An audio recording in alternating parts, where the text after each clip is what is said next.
हैं कि अमेरिका ने ईरान पर हमला कर दिया, मगर इसके आगे इस युद्ध में शामिल नहीं होंगे। तेल के जानकारों की बात भी सुनी जानी चाहिए। कूटनीति पर लिखने वाले एक समूह ने कहा कि इस टकराव की शुरुआत से ही बाजार की दिशा साफ रही है।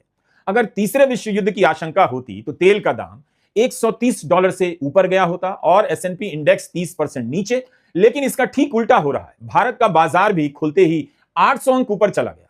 कुल मिलाकर बाजार में तबाही तो नहीं देखी जा रही है। ईरान ने कहा था कि थोपी हुई शांति, थोपा हुआ युद्ध स्वीकार नहीं, तो नेतन्याहू के लिए यह सीज फायर क्या है? आखिर ईरान और इस्राइल दोनों इसकी पुष्टि क्यों नहीं कर रहे? क्यों नहीं तुरंत करने आए कि सीज फायर हो गया है? ईरान और इस्राइल के बीच सरेंडर किसने किया? अब इस पर बहस चलेगी। नेतन्याहू सरेंडर का नाम न दे दिया जाए। ईरान पर हमला कर अपना राजनीतिक भविष्य सुरक्षित करने वाले नेतन्याहू का क्या होगा? 12 घंटे तक नेतन्याहू क्यों चुप रहे? क्या उनका भाषण लिखने वाला नींद की गोली खाकर सो गया था? 21 जून को तो तुरंत बयान आया, ट्रंप ने इतिहास बदल दिया। कहीं ऐसा तो नहीं कि सीज फायर का ऐलान कर ट्रंप ने नेतन्याहू का भविष्य बदल दिया हो? अगर ट्रंप के हिसाब से सीज फायर होता है, तब तो नेतन्याहू की योजना और शक्ति की भी गंभीर समीक्षा होगी।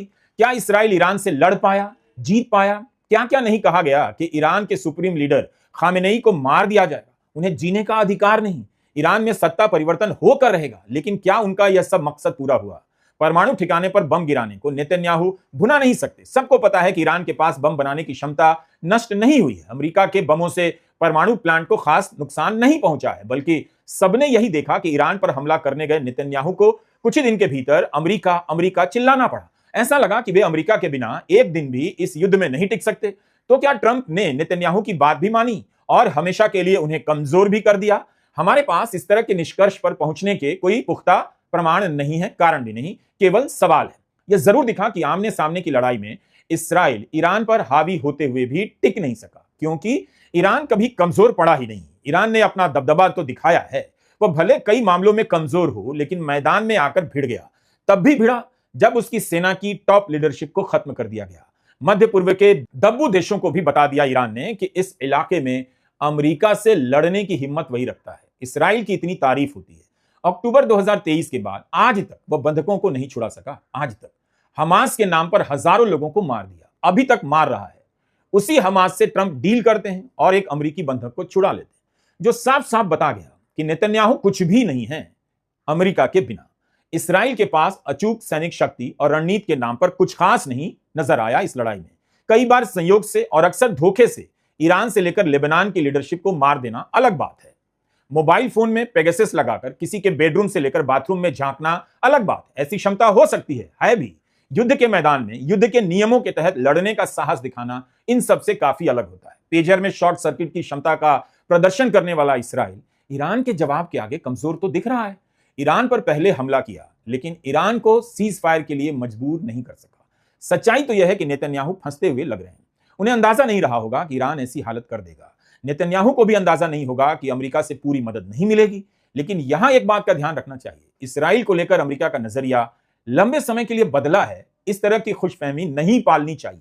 हो सकता है कि अमेरिका में युद्ध के विरोध में, इस्राइल के विरोध में जिस तरह का अप्रत्याशित प्रदर्शन हुआ है, चल रहा है, उसे देखते हुए सीज फायर किया गया हो कुछ समय के लिए, कुछ साल के लिए। क्योंकि यह प्रोजेक्ट तो कई साल, कई दशक से चल रहा है, तो 1-2 साल और इंतजार कर सकते हैं। यही कारण है कि 21 जून की रात ईरान के परमाणु ठिकानों पर बम गिराने के बाद बम वर्षक विमान B-2 स्टेल्थ बॉम्बर अमेरिका लौट गए।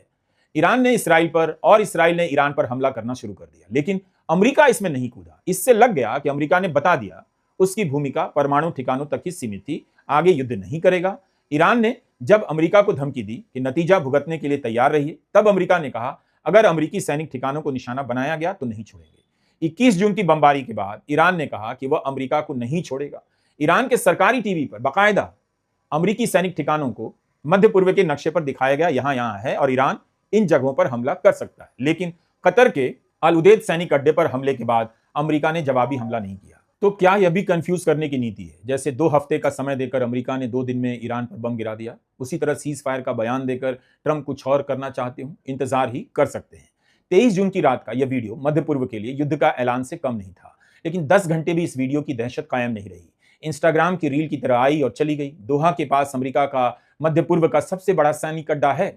यहां अमेरिका का एयरबेस है, उस पर मिसाइलें दागकर ईरान ने केवल अमेरिका को नहीं, मध्य पूर्व के देशों को भी चुनौती दे दी। कतर ने इसे अपनी संप्रभुता पर हमला भी बताया। ट्रंप ने कहा कि अल उदेद में हमारे एयरबेस पर जो हमला हुआ है वो बहुत कमजोर है। हमले का नोटिस ईरान ने पहले ही दे दिया था। कोई हताहत नहीं हुआ। ईरान ने यह सब दिखाने के लिए किया था। मैं कतर के अमीर पर इलाके में शांति प्रयासों की तारीफ करना चाहता हूं।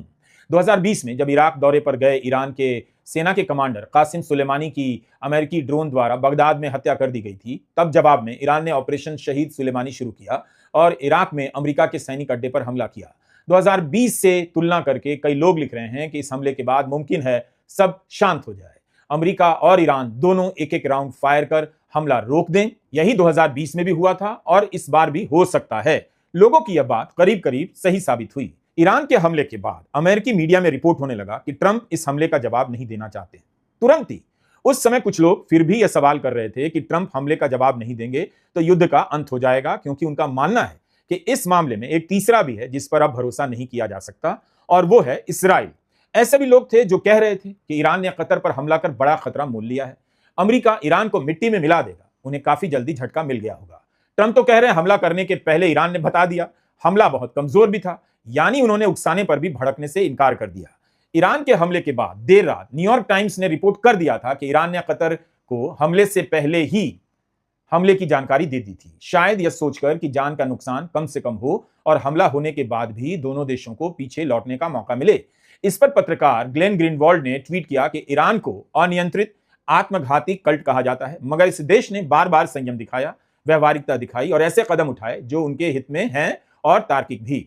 सवाल इनसे भी है कि मिला क्या? अरबों रुपए का बम गिराकर फोर्डो की परमाणु साइट नष्ट तो नहीं हुई?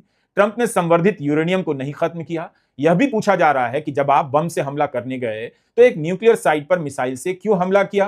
क्या आपका इरादा खत्म करने का था भी या बम गिराया है केवल दिखाना चाहते थे?